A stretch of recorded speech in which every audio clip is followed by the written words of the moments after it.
2026 சட்டமன்ற தேர்தலில் ஈரோடு கிழக்கு தொகுதியின் திமுக வேட்பாளராக புதிய முகத்தை களமிறக்க அக்கட்சியின் தலைமை முடிவெடுத்துள்ளதாகவும் திமுக விவசாய அணி துணை அமைப்பாளரும் மாநகராட்சி கவுன்சிலருமான பழனியப்பா செந்தில்குமாருக்கு வாய்ப்பு வழங்கப்பட உள்ளதாகவும் தகவல் வெளியாகியுள்ளது.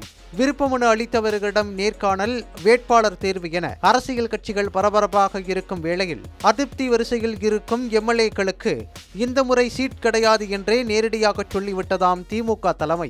கொங்கு பெல்ட் முழுவதையும் கைப்பற்ற வியூகம் வகுத்துள்ள திமுக தலைமை கட்சியில் மக்கள் செல்வாக்கு உள்ளவர்களுக்கு மட்டுமே சீட் கொடுக்க முடியும் என கராராக சொல்லிவிட்டதாம். கோவை மற்றும் ஈரோடு பகுதிகளில் அதிமுகவின் ஆதிக்கத்தை முற்றிலுமாக தடுத்து நிறுத்தும் வகையில் வலிமையான வேட்பாளர்களை தேர்வு செய்யும் வேலைகளில் மும்முரமாக ஈடுபட்டுள்ள திமுக தலைமை அதற்கான விருப்ப மனு கொடுத்தவர்களையும் பரிசீலித்து வருகிறது.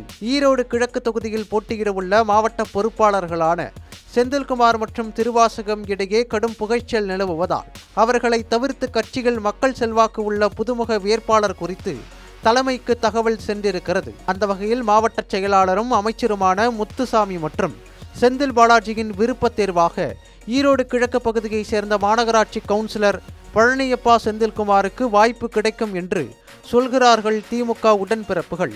திமுக கூட்டணியில் தேமுதிக இடம்பெற்றுள்ளதால் சிட்டிங் எம்எல்ஏ வி.சி. சந்திரகுமாருக்கு இந்த முறை சீட் கிடைக்காது என்ற சூழல் உருவாகியுள்ளதால் சட்டமன்ற வேட்பாளர்கள் ரேஸில் மாவட்ட பொறுப்பாளர்களான செந்தில்குமார் மற்றும் திருவாசகம் ஆகிய இருவரையும் தாண்டி ரேஸில் முந்தியிருக்கிறார் பழனியப்பா செந்தில்குமார்.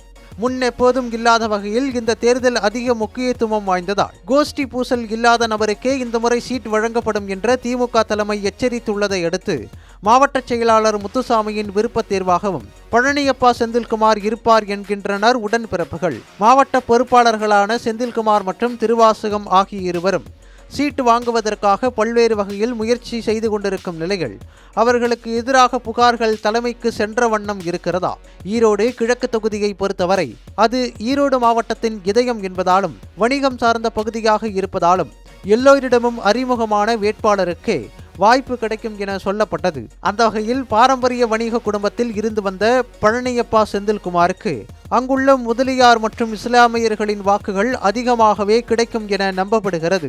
மேலும் வட மாநிலத்தவர்கள் அதிகம் வசிக்கும் பகுதி என்பதால் அவர்களின் ஆதரவையும் நிரம்ப பெற்றிருக்கிறார் பழனியப்பா செந்தில்குமார். அந்த அளவுக்கு மக்கள் செல்வாக்கு உள்ள பழனியப்பா செந்தில்குமாருக்கு அவர் சார்ந்த முதலியார் சமூக வாக்குகள் மட்டுமல்லாமல் அனைத்து சமூக வாக்குகளும் கிடைக்கும் என்பதால் பழனியப்பா செந்தில்குமாருக்கே வாய்ப்பு அதிகம் இருக்கிறது. திமுக தலைமையும் அதிரடியான ஒரு அறிவிப்பை வெளியிடும் என்று ஈரோடு கிழக்கு திமுகவினர் எதிர்பார்க்கின்றனர்.